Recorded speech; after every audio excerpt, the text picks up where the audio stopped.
사랑하는 바이블 플랫폼 가족 여러분 안녕하십니까?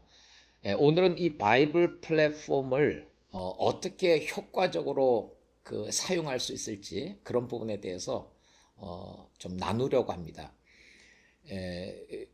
우리는 보통 이 교회 하면 주일에 그리스도인들이 모여서 예배드리는 장소, 건물을 교회로 생각하는 경우가 많습니다. 근데 성경은 단 한 번도 이 건물을 교회라고 얘기한 적이 없습니다. 성경이 말씀하는 교회, 에클레시아라고 하는 단어는 글자 그대로 세상으로부터 부르심을 받은 사람들의 공동체를 의미합니다. 마태복음 18장 20절에 보면 주님께서 이렇게 말씀하십니다. 두세 사람이 내 이름으로 모인 곳에는 나도 그들 중에 있느니라. 할렐루야.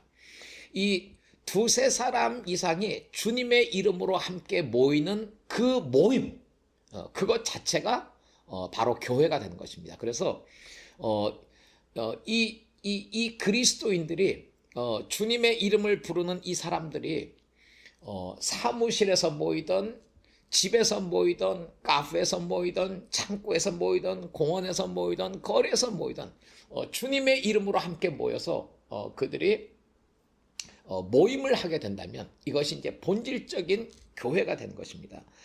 그래서 이 바이블 플랫폼은 단순히 어떤 성경 공부를 위한 프로그램이 아니고 전 세계에서 여러분들 각자의 언어로 성경을 배우고 그것을 토대로 해서 이 소그룹으로 함께 모여서 각자의 상황에 따라서 예배하고 기도하고 나누고 이러는 가운데서 성경이 말씀하는 이 본질적인 교회가 일어나도록 하기 위한 그런 프로그램입니다. 각자가 유튜브를 통해서 이 강의를 보고 들으시고 뭐 어디가 되든 뭐 집이든 사무실이든 카페든 공원이 되든 함께 모여서 이 강의 내용들을 토대로 해서 함께 나름의 예배와 기도 그리고 나눔을 할 수 있다면 그것이 이제 바로 교회가 일어날 수 있는 것이죠. 아니면 기존의 교회 구조 안에서도 소그룹 모임을 하실 때 똑같은 방법으로 이 바이블 플랫폼을 사용하셔서 소그룹 모임을 하셔도 참 동일한 효과가 있을 줄로 믿습니다. 그리고 사실은 이 여러 가지 상황으로 인해서 전염병이 유행한다든지 아니면 공산권이나 이슬람 지역들처럼 어떤 심각한 기독교에 대한 박해 같은 이유들로 인해서 실질적으로 사람들이 모이기가 힘든 그런 상황이 분명히 있을 텐데요. 그런 분들에게 일단 주님의 특별한 위로와 은혜가 함께 하시기를 기도합니다. 그렇게 함께 모이기 힘든 분들은 요즘 그 줌이라든지 구글 미트라든지 이런 이제 좋은 통로들이 있는데 이런 것들을 사용하셔서 유튜브를 통해서 각자가 이 강의를 보시고 줌이나 구글 미트 같은 것들을 활용해서 화상으로 함께 모여서 교제하셔도 그것도 충분히 본질적인 교회로서 함께 일어날 수 있겠습니다. 이 바이블 플랫폼은 단순한 성경 공부가 아닌 이러한 본질적인 교회를 세워가기 위한 그런 프로그램이기 때문에 매번 강의 끝에는 이런 소그룹 모임에서 나눌 수 있도록 그 소그룹 모임을에서 나눌 수 있는 간단한 지침과 질문들이 이제 첨부가 되어 있는 것이죠. 근데 여러분들로부터 많은 분들로부터 이제 문의가 들어오는데요. 실질적으로 이런 모임들을 할 때 조금 더 자세한 어떤 원리들을 지침들을 좀 가르쳐 달라 이런 요청들이 이제 많습니다. 그래서 오늘은 실질적으로 이렇게 모임을 할 때 효과적으로 모임을 하기 위한 그런 몇 가지 지침들을 여러분들과 함께 나누도록 하겠습니다. 이 지침들을 여러분들 잘 사용하셔서 어디에서든 여러분들이 모이는 곳에 성령님께서 함께 하시고 주님의 은혜가 풍성한 그런 본질적인 교회가 일어나기를 주님의 이름으로 축복합니다. 이 소그룹 모임을 효과적으로 해나가기 위해서 제가 우선 몇 가지 원리적인 지침들을 좀 드리도록 하겠습니다. 이 원리적인 지침은 무엇이냐 하면 이런 소그룹 모임을 하는 목적이 무엇인지, 그리고 어떤 방향성으로 이 모임을 진행할 것인지에 대한 어떤 근본적인 원리와 원칙들이 되겠습니다. 이 원리적인 지침의 첫 번째 지침은요, 이러한 소그룹 모임의 목적은 가르치기 위한 것이 아니고, 글자 그대로 나눔과 교제를 위한 것이라는 것을 여러분들이 기억해 주시기 바랍니다. 보통 이런 모임을 하다 보면 인도자가 그런 경우도 있고요. 아니면 참여자들 중에 이제 그런 사람이 나오는 경우도 있는데, 나눔과 교제보다는 자신이 가지고 있는 어떤 신학적인 지식이라든지 성경의 지식을 가지고 다른 사람들을 가르치려고 하는 경우들이 가끔 있습니다. 근데 이런 소그룹 모임에서 다른 사람들을 가르치려고 하게 되면 이 소그룹 모임이 갖는 본질에서 벗어나는 것이 됩니다. 사도행전 2장에 보면 오순절에 베드로가 11명의 사도가 일어나서 이제 설교를 하고 거기서 3,000명이 구원받으면서 첫 번째 교회가 탄생이 되죠. 그 첫 번째 교회의 활동에 대해서 묘사를 하고 있는데, 그들이 사도의 가르침을 받아 서로 교제하고 떡을 떼며 오로지 기도하기를 힘쓰니라 라고 되어 있습니다. 이 말씀을 그 헬라어 그 원어 성경에서 잘 찾아보면요, 이 내용 가운데서 그 사도의 가르침을 받는 것하고 서로 교제하는 것이 하나로 묶여 있고요. 그리고 그 다음에 떡을 떼는 것하고 오로지 기도하기를 힘쓴 것, 이 두 가지가 서로 이렇게 묶여 있습니다. 자, 이것은 무슨 얘기냐 하면요, 그 앞에 나오는 그들이 사도의 가르침을 받아 서로 교제했다라고 할 때 이 교제가 그냥 뭐 사람들이 그냥 단순히 모여서 이런저런 자신들의 어려운 얘기들을 이렇게 나누고 뭐 가정생활 나누고 세상 돌아가는 얘기 나누고 이런 어떤 교제가 아니고, 사도들이 가르친 그 가르침을 토대로 해서 이들이 교제를 했다는 것입니다. 바로 그 말씀, 가르침을 토대로 해서 이들이 교제했다는 것입니다. 그래서 이 가르치는 것과 교제하는 것이 이제 서로 연결이 되어 있는데요. 이 바이블 플랫폼에 있어서는 이 가르치는 것은 여러분들이 보시는 것처럼 이 영상으로 이제 제공되는 이 강의가 가르침에 해당이 되겠습니다. 그래서 이 가르침을 토대로 여러분들이 소그룹을 함께 모일 때는 누군가를 이렇게 가르치려고 하는 자세로 모임을 진행하시면 이 모임의 본질에서 벗어나 버리는 것이 되는 것이고요. 그래서 글자 그대로 이 바이블 플랫폼이 제공하는 이 가르침을 토대로 소그룹을 모일 때는, 소그룹 모임에서는 이 말씀을 토대로 솔직하게 여러분의 삶을 나누고 은혜 받은 것을 나누고 그렇게 모임을 진행을 해나가는 것이 이 소그룹 모임의 본질이라는 것을 여러분들 기억해 주시기 바랍니다.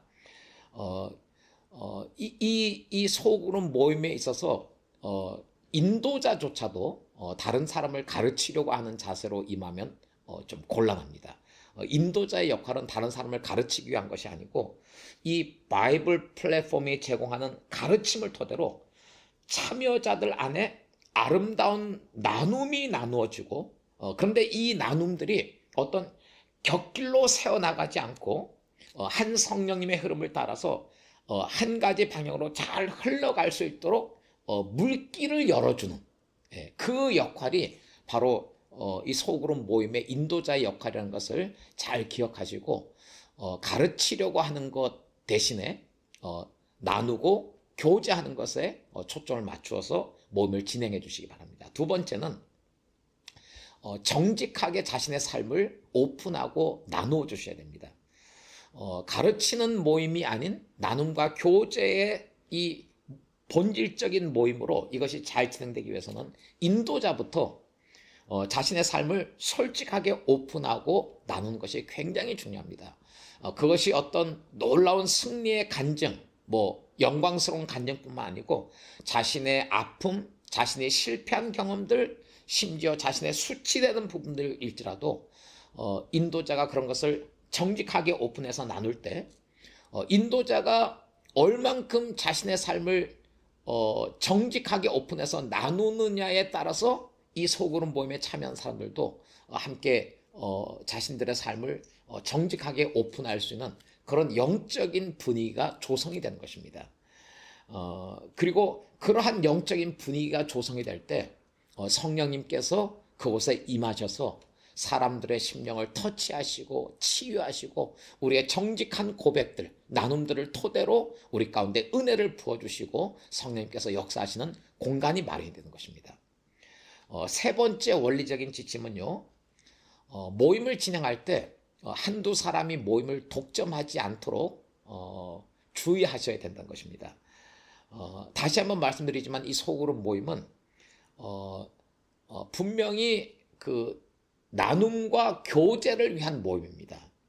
그래서 만일 이 소그룹 모임을 진행해 나갈 때 인도자를 포함해서 어떤 한두 사람이 이 모임을 주도해 나가게 된다면 다른 사람들이 이 모임에 함께 참여할 수 있는 기회가 적어지게 되고 그러면 이 모임이 추구하는 이 소그룹 모임이 본질적으로 추구하는 이 나눔과 교제의 본질에서 벗어나 버리게 되는 것이죠. 그래서 인도자는 물론이고 참여자들 가운데서 어떤 한 사람이 그 모임을 한두 사람이 모임을 주도해 나가지 않도록 주의해 주시고 인도자는 이것을 잘 분별해서 참여하는 사람들 가운데서 어떤 한두 사람이 이 모임을 주도해 나가려고 하는 그런 모습이 혹시 보이게 된다면 평안 가운데 화평을 잘 지키면서 지혜롭게 어떤 한두 사람이 모임을 주도해 나가지 않도록 그 모임의 방향을 잘 잡아주시기 바랍니다. 이것을 위해서는 인도자에게 있어서 주님의 성품에 대한 훈련도 필요할 것이고 하나님의 지혜도 필요할 것입니다. 그래서 이 모임이 어떤 한두 사람이 주도해 나가는 모임이 아닌 여기에 참여하는 모든 사람들이 마음을 열고 함께 나누고 교제함으로 성령님께서 풍성하게 운행하시고 역사하실 수 있는 그런 공간으로 만들어 가주시기를 주님의 이름으로 축복합니다. 자, 앞에서 말씀드린 이 세 가지 중요한 원리들을 토대로 해서 이제 한 걸음 더 들어가서 이 모임을 진행해 나갈 때 구체적으로 도움이 되는 실천적인 몇 가지 지침들을 나누도록 하겠습니다. 첫 번째 실천적인 지침은요, 모임을 시작하면서 여러분 각자의 상황에 따라서 자연스럽게 예배와 기도로 주님 앞에 나가십시오. 모든 모임들마다 상황이 다를 것입니다. 어떤 모임은 아주 프로페셔널한 좋은 그 예배 인도자가 있는가 하면 어떤 모임은 전혀 그렇지 않을 수도 있고요. 어떤 모임은 마음껏 큰 소리로 기도하고 찬양할 수 있는 그런 상황이 있는가 하면 그것이 전혀 불가능한 상황들도 있을 것입니다. 아까도 말씀드린 것처럼 밖에 지역에 있는 분들에게는 마음껏 그들이 소리 내어서 예배하고 기도하는 것이 어려울 수 있죠. 이런 분들에게 주님의 특별한 위로와 은혜가 함께 하시기를 다시 한번 기도합니다. 그래서 여러분들 각자의 상황에 따라서 여러분들 각자에게 적합한 예배와 기도로 주님 앞에 나가시면 되겠습니다. 실천적인 지침 두 번째는 이 모임을 시작하면서 이제 본격적인 그 이 바이블 플랫폼 강의를 토대로 본격적인 나눔을 시작하면서 인도자가 감동에 따라서 참여자 한두 분에게 이 강의 전체의 주제와 개요를 간략하게 나누어 달라고 하십시오. 이것은요, 강의 내용 전체를 그 되풀이해 달라는 것이 아니고 사람들이 나누려고 하는 이 주제에 집중할 수 있도록 강의 내용을 최대한 간략해서 요약해서 제시하는 것입니다. 시간은 한 3분 내지 5분 정도가 이제 적합할 것입니다. 길어지지 않도록 이것을 좀 주의해 주시면 좋겠습니다. 만일 어떤 한 사람이 이 강의의 그 개요를 나누는데 인도자가 이렇게 분별할 때 충분치 않다 싶으면 그 첫 번째 사람이 나눈 개요를 바탕으로 해서 참여자들 가운데서 그 부분들 부족하다고 느껴지는 부분들을 보충해서 개요를 나눌 수 있는 또 한 사람 정도를 지명해서 뭐 한 명 혹은 두 명 정도가 이 강의 전체를 한 3분에서 5분 정도로 요약해서 나누어 주는 것이 좋겠습니다. 세 번째 이 실천적인 지침은요, 이것 굉장히 중요한데요. 이 나눔의 시간이 성경이나 어떤 신학적인 논쟁으로 흘러가지 않도록 그렇게 하셔야 된다는 것입니다. 모임을 하는 중에, 이 나눔을 하는 중에 누군가가 이 강의의 내용에 대해서 다른 의견을 제시할 수 있습니다. 나는 아무리 생각해도 이 강의 내용이 이렇게 받아들여지지 않는다. 이렇게 이제 그 의문을 제시할 수도 있고요. 어떤 경우는 강의 내용에 대한 어떤 또 다른 질문들을 이렇게 제시할 수도 있을 것입니다. 그런데 참여자가 잘 판단해서 그런 내용이 나왔을 때 모임 안에서 이것이 이제 즉각적으로 적절한 답을 함께 찾고 나눌 수가 없다라고 판단이 되시면 그것을 가지고 계속 뭐 이렇게 뭐 논쟁을 하거나 변론을 하거나 하실 필요가 전혀 없다는 것입니다. 그 모임 안에서 그 즉각적으로 적절한 답을 찾기 힘든 어떤 그런 그 의견이나 어떤 질문이 있으면 그냥 인도자는 평안 가운데 우린 이것을 다음에 좀 충분한 시간 여유를 가지고 우리가 다음에 이 부분들을 좀 추구해 보도록 하십시다 라고 이렇게 마무리를 하시면 되겠습니다. 대신에 그런 어떤 모임 가운데서 꼭 제기된 어떤 질문이나 이런 것들이 있다면 여러분들이 이런 내용들을 바이블 플랫폼 그 강의 댓글을 다는 부분에 그 질문 형식으로 그 질문을 해주시거나 아니면 이 바이블 플랫폼 공식 이메일이 있죠. 바이블 플랫폼 @naver.com 이 바이블 플랫폼 그 공식 이메일로 질문을 이렇게 보내주시면 바이블 플랫폼 측에서 답변을 제시할 수 있는 한 최대한 답변을 제시해 드리도록 하겠습니다. 사실 이러한 그 진리에 대한 많은 부분들은요, 사실은 우리 안에 예수 그리스도를 믿는 우리 그리스도인 안에 이 세상에 그 누구와도 견줄 수 없는 비교할 수 없는 최고의 선생님이신 성령님이 살아계시지 않습니까?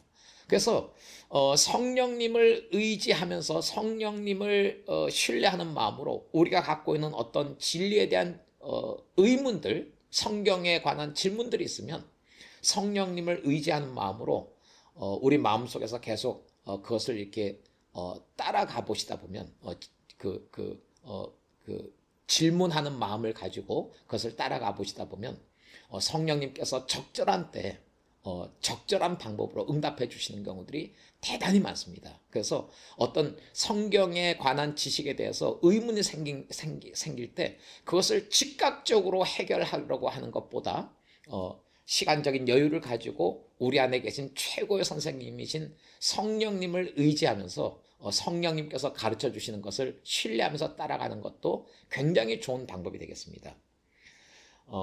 네 번째는요, 이 모임을 마무리할 때 지침을 좀 드리겠습니다. 이것이 이제 굉장히 중요한 것이죠. 어떻게 보면 이 모임을 마무리하는 것이 이 모임의 하이라이트라고 얘기할 수 있습니다. 각 사람이 자신의 어떤 것들을 이 가이드라인에 따라서 나누고 난 후에 마무리할 때는 어떻게 하면 좋을 것인가?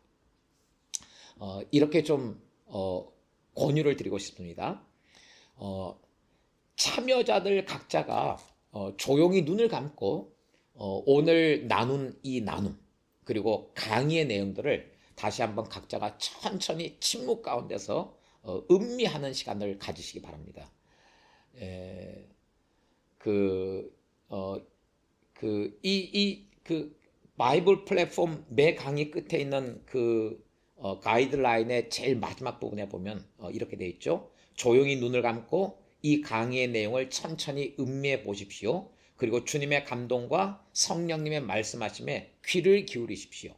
오늘 내가 이 강의를 통해 받은 가장 중요한 도전과 은혜는 무엇입니까? 그것을 나누어 주십시오. 이런 이제 지침이 붙어 있는데요. 요것을 실제로 진행할 때 어떻게 할 것인지에 대해서 좀 자세한 팁을 힌트를 좀 드리도록 하겠습니다. 이게 줌이나 구글 미트 같은 것을 사용해서 화상으로 모이던 아니면 한 공간에 이 참여자들이 함께 모여서 모임을 하고 마무리를 하던 방법은 마찬가지입니다. 마무리할 때 각자가 조용히 눈을 감고 강의 내용 그리고 여러 사람이 나누어준 그 내용들을 토대로 해서 개인적으로 개별적으로 성령님의 감동에 귀를 기울이는 시간을 가지시기 바랍니다. 근데 이 침묵의 시간, 기다리는 시간이 어떤 사람들에게는 좀 낯설고 어색할 수 있습니다. 근데 성경은 여러 곳에서 잠잠히 주님을 바라보고 주님을 기다리는 것에 대해서 권면하고 있습니다. 침묵 가운데서 잠잠히 주님을 바라보고 기다리는 것, 사실 이것은요 우리가 주님을 향한 적극적인 믿음의 한 형태입니다. 침묵한다고 해서 잠잠히 기다린다고 해서 이것은 어떤 소극적인 믿음과 동떨어진 별개의 것이 아닌 주님을 신뢰하는 믿음으로 주님을 바라보는 믿음의 적극적인 표현 중에 하나라는 것을 기억하시고 혹시 익숙하지 않은 분들이 있을지라도 모든 나눔 끝에는 각자가 조용히 눈을 감고 주님을 바라보면서 성령님께 초점을 맞춰서 주님께서 자신에게 주시는 감동, 성령님의 말씀하심에 침묵 가운데 귀를 기울이는 시간을 가지시기 바랍니다. 인도자가 필요하면 요 시간에 도움을 주기 위해서 잔잔한 조용한 백그라운드 뮤직 BGM을 틀어주셔도 좋고 거기에 어떤 반주자가 있으면 연주자가 있으면 그런 잔잔한 음악들 사람들이 조용하게 성령님께 집중할 수 있도록 그게 방해되지 않도록 조용하게 음악을 연주해 주셔도 좋겠습니다. 그리고 그런 각자의 주님 앞에서 머물면서 묵상하면서 주님의 음성을 듣고 감동을 받는 그런 시간을 가진 후에 한 사람씩 돌아가면서 오늘 자신이 받은 은혜와 도전이 무엇인지 그리고 자신이 어떤 결단을 했는지 그것을 그대로 눈을 감은 상태에서 한 사람씩 돌아가면서 기도하시면 좋겠습니다. 이 시간이 참 중요한 시간이죠. 성령님의 감동을 받고 주님의 말씀하신 것을 토대로 해서 각자가 그것을 주님 앞에 기도로 고백해드리고 결단하기로 할 때 거기에 성령님께서 임재하셔서 성령님께서 운행하셔서 사람들의 마음을 터치하시고 치유하시고 회복하시는 역사들이 많이 일어납니다. 성령님께서 아름답게 역사하시고 축복하시는 그런 시간이 될 것입니다. 그리고 이렇게 모든 모임을 마친 후에 이렇게 한 사람 한 사람씩 개별적으로 자신이 했던 그 고백들 쭉 돌아가면서 한 후에 인도자가 마무리 기도를 하셔도 좋고 아니면 그 내용들을 토대로 해서 각자가 기도하고 결단하고 고백한 내용들을 토대로 해서 전체가 다시 한번 같이 기도하셔도 좋고 이런 식으로 모임을 마무리하시면 되겠습니다. 그리고 이 모든 모임을 마무리하신 후에는 상황에 따라서 간단하게 다과를 나누시면서 교제해도 좋고 개인적인 기도 제목들을 나누고 함께 기도해도 좋겠습니다. 아니면 서로 간단한 축복과 격려의 말씀을 인사를 나누고 헤어지셔도 좋겠습니다. 다시 한번 이 바이블 플랫폼에 참여하는 모든 분들을 축복합니다. 이 바이블 플랫폼은 단순한 성경 공부가 아닌 이 바이블 플랫폼에 제공하는 이 강의를 토대로 해서 여러분 각자의 언어로 여러분들 각자의 공간에서 각자의 방법으로 함께 나눔을 통해서 성경이 말씀하는 본질적인 교회를 세워가기 위한 프로그램입니다. 여러분들 각자가 이 바이블 플랫폼을 잘 활용하셔서 전 세계 곳곳에서 본질적인 하나님의 교회가 주님의 교회가 왕성하게 일어나는 통로가 되기를 주님의 이름으로 축복합니다. 우리가 잘 알고 있는 그 주님께서 가르쳐 주신 기도, 하늘에 계신 우리 아버지여 이름이 거룩히 여김을 받으시오며 나라가 임하옵시며 뜻이 하늘에서 이루어진 것처럼 땅에서도 이루어지이다. 우리가 하는 이 바이블 플랫폼을 기반으로 해서 여러분 각자가 다양한 장소에서 다양한 방법으로 모임을 갖는 것, 그래서 본질적인 교회가 이 땅에서 일어나는 것, 이것이 바로 주님께서 가르쳐 주셨던 기도에서 우리가 기도하는 내용처럼 하늘에서 이루어진 하나님의 나라가 이 땅 가운데 이루어져가는 그 소중한 통로로 주님께서 축복하셔서 사용해 주시기를 주님의 이름으로 축복합니다. 이 시간에는 제가 이 바이블 플랫폼에 참여하는 모든 그 분들, 특별히 소그룹 모임을 인도하는 참여자들과 소그룹 모임에 참여하는 모든 분들을 위해서 잠깐 기도하도록 하겠습니다. 우리 함께 기도하십시다. 사랑하는 주님, 이 바이블 플랫폼을 축복하셔서 전 세계에서 어떤 지역에 있는 분들이든 각자의 언어로 성경을 배울 수 있게 하시고 이 가르침을 토대로 해서 뭐 두세 사람, 5명, 10명 이렇게 소그룹으로 모일 수도 있고 아니면 어떤 여러 가지 상황으로 그런 모임도 불가능할 때 구글 미트나 줌 이런 방식을 통해서 화상으로 함께 모이던 주님 이렇게 함께 모여서 이 가르침을 토대로 해서 교제하는 모든 모임들을 주님 축복하여 주시옵소서. 두세 사람이 내 이름으로 모인 곳에 나도 그들 중에 있느니라고 약속하신 주님, 이 주님의 신실한 약속의 말씀처럼 그렇게 행하여 주실 것을 믿습니다. 주님 특별히 함께 모이기도 힘든 박해 지역에 있는 공산권, 이슬람권 이런 박해권에 있는 우리 믿음의 형제 자매들을 위해서 기도합니다. 주님 그들의 그 눈물과 아픔을 주님께서 연락하시고 주님 그들의 모임 가운데 주님의 영광으로 위로로 축복하심으로 은혜로 함께 임하여 주시옵소서. 어느 곳에서든 이 바이블 플랫폼을 토대로 모이는 모든 모임들 가운데 성령님 운행하셔서 당신의 기록된 말씀을 사용하셔서 각 사람의 삶을 변화시켜 주시고 본질적인 교회들을 세우셔서 그 지역이 변화되게 하시고 오래전부터 우리가 주기도문을 통해서 기도하고 있는 내용처럼 하늘에서 이루어진 하나님의 뜻이 이 땅에서도 이루어지는 통로가 되도록 역사하여 주시옵소서. 주님께 모든 감사와 영광을 올려드립니다. 예수 그리스도의 이름으로 기도드립니다.